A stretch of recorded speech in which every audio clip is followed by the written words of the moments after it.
नमस्कार दोस्तों, शिक्षा की इस रोमांचक यात्रा में आपका स्वागत है। आज हम बाल मनोविज्ञान के एक बहुत ही महत्वपूर्ण सिद्धांत जीन पियाजे के संज्ञानात्मक विकास सिद्धांत के बारे में जानेंगे। हमारा ये वीडियो विशेष रूप से छात्रों, शिक्षकों और माता पिता के लिए बनाया गया है जो समझना चाहते हैं कि बच्चे कैसे सोचते, सीखते और दुनिया को समझते हैं। तो आइए एक सवाल से शुरू करते हैं। क्या आपने कभी सोचा है कि एक बच्चा धीरे धीरे कैसे जटिल समस्याओं को हल करना सीखता है? उनका दिमाग कैसे काम करता है? इस वीडियो का उद्देश्य आपको जीन पियाजे के बाल विकास सिद्धांत को सरल, स्पष्ट और रोचक तरीके से समझाना है ताकि आप बच्चों की सीखने की प्रक्रिया को बेहतर ढंग से समझ सकें। सबसे पहले ये जानना जरूरी है कि जीन पियाजे कौन थे और क्यों उनका सिद्धांत इतना महत्वपूर्ण है। जीन पियाजे एक स्विस मनोवैज्ञानिक थे जिन्होंने बाल विकास के क्षेत्र में क्रांति ला दी। उन्होंने पहली बार बच्चों के सोचने के तरीके को वयस्कों से अलग और अनोखा बताया। अब हम उनके मुख्य सिद्धांत संज्ञानात्मक विकास सिद्धांत पर आते हैं। संज्ञानात्मक विकास का मतलब है सोचने, याद रखने, समस्या हल करने और निर्णय लेने की क्षमता का विकास। पियाजे के अनुसार बच्चे सक्रिय रूप से दुनिया के बारे में अपनी समझ बनाते हैं। पियाजे ने बच्चों को छोटे वैज्ञानिक, लिटिल साइंटिस्ट्स कहा, जो प्रयोग करके, निरीक्षण करके और पूछताछ करके सीखते हैं। पियाजे ने संज्ञानात्मक विकास को 4 अलग अलग चरणों में विभाजित किया।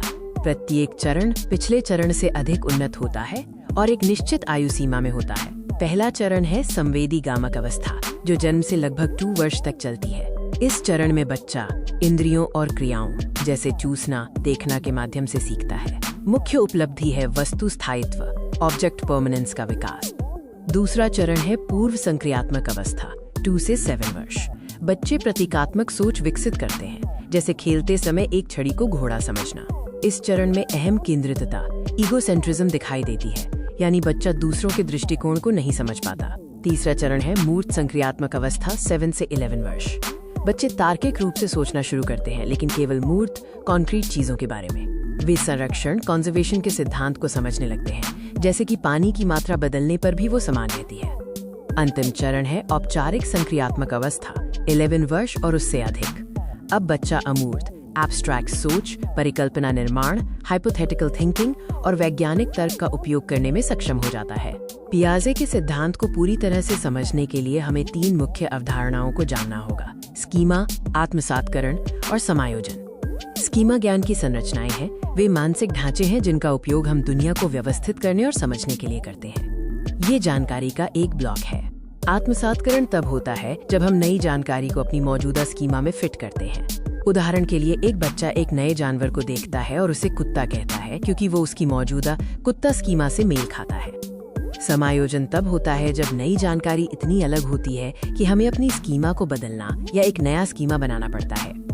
जैसे जब बच्चा बिल्ली को कुत्ता कहता है और माता पिता उसे बताते हैं कि ये बिल्ली है, तो वो अपनी स्कीमा को समायोजित करता है। संक्षेप में, पियाजे का सिद्धांत हमें बताता है कि बच्चे निष्क्रिय रिसीवर नहीं, बल्कि ज्ञान के सक्रिय निर्माता हैं। ये सिद्धांत शिक्षकों और माता पिता के लिए बहुत महत्वपूर्ण है।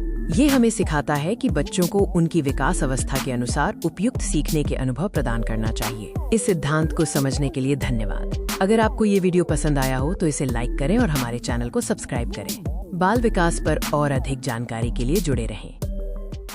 नमस्ते और आपका स्वागत है। आज हम जीन पियाजे के संज्ञानात्मक विकास सिद्धांत को विस्तार से समझेंगे। ये सिद्धांत बच्चों के सीखने के तरीके को समझाता है।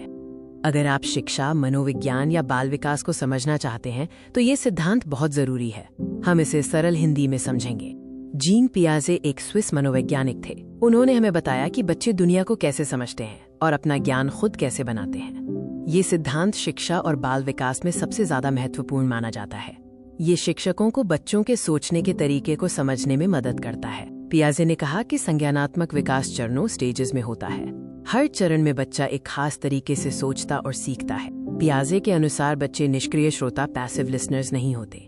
वे खुद नन्हे वैज्ञानिक की तरह दुनिया को एक्सप्लोर करते हैं और ज्ञान बनाते हैं। ये सिद्धांत बताता है कि ज्ञान एक ऐसी प्रक्रिया से बनता है जिसमें बच्चा अपने अनुभव को अपनी समझ के साथ जोड़ता है। इस सिद्धांत को समझने के लिए हमें 4 मुख्य अवधारणाओं, कोर कॉन्सेप्ट्स को समझना होगा: स्कीमा, आत्मसातकरण, समायोजन और साम्यधारण। स्कीमा हमारे दिमाग में जानकारी की एक मूल इकाई है। ये ज्ञान का एक ढांचा है जो हमें चीजों को व्यवस्थित करने में मदद करता है। उदाहरण के लिए, एक बच्चे के मन में कुत्ता का एक स्कीमा होता है। आत्मसात्करण वो प्रक्रिया है जब हम नई जानकारी को अपने मौजूदा स्कीमा में फिट करते हैं। मान लीजिए बच्चे ने एक बड़ा भूरा जानवर देखा और उसे अपने कुत्ते वाले स्कीमा में डाल दिया क्योंकि वो भौंकता है। समायोजन तब होता है जब नई जानकारी मौजूदा स्कीमा में फिट नहीं होती।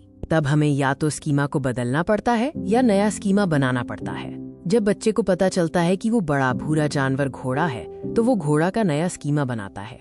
साम्य धारण वो आंतरिक संतुलन बनाने की प्रक्रिया है। बच्चा आत्मसात्करण और समायोजन के बीच संतुलन बनाता है ताकि उसकी समझ दुनिया के साथ मेल खाए। पियाजे के सिद्धांत के अनुसार बच्चे सक्रिय रूप से एक्टिवली सीखते हैं। वे खोजबीन करते हैं और अपने अनुभवों से सीखते हैं। ये सीखने की प्रक्रिया एक चक्र की तरह चलती है। पहले संतुलन बिगड़ता है, नई जानकारी मिलती है, फिर आत्मसात्करण या समायोजन होता है और अंत में नया संतुलन ज्ञान बनता है।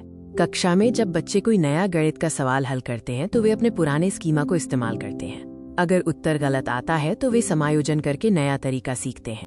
हालांकि ये सिद्धांत बहुत महत्वपूर्ण है, इसकी कुछ सीमाएं भी हैं जिन्हें समझना आवश्यक है। पहली सीमा ये है कि पियाजे ने सामाजिक और सांस्कृतिक प्रभावों को ज्यादा महत्व नहीं दिया। दूसरी, उन्होंने बच्चों की क्षमताओं को कम करके आंका हो सकता है। वाइगोत्स्की के सिद्धांत में सामाजिक बातचीत, सोशल इंटरेक्शन सीखने का मुख्य आधार है, जबकि पियाजे ने व्यक्तिगत ज्ञान निर्माण, इंडिविजुअल कंस्ट्रक्शन पर जोर दिया। ये सिद्धांत शिक्षकों को सिखाता है कि बच्चों को उनकी उम्र के हिसाब से ही सामग्री दी जानी चाहिए ताकि वे प्रभावी ढंग से सीख सके।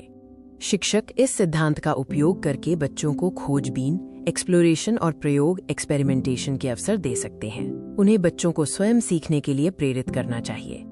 जीन पियाजे का सिद्धांत आज भी हमारे लिए बच्चों के सोचने और सीखने के तरीके को समझने का एक मजबूत आधार प्रदान करता है। याद रखें, स्कीमा, आत्मसात्करण, समायोजन और साम्य धारण सीखने की कुंजी है। अगले वीडियो में फिर मिलेंगे। धन्यवाद।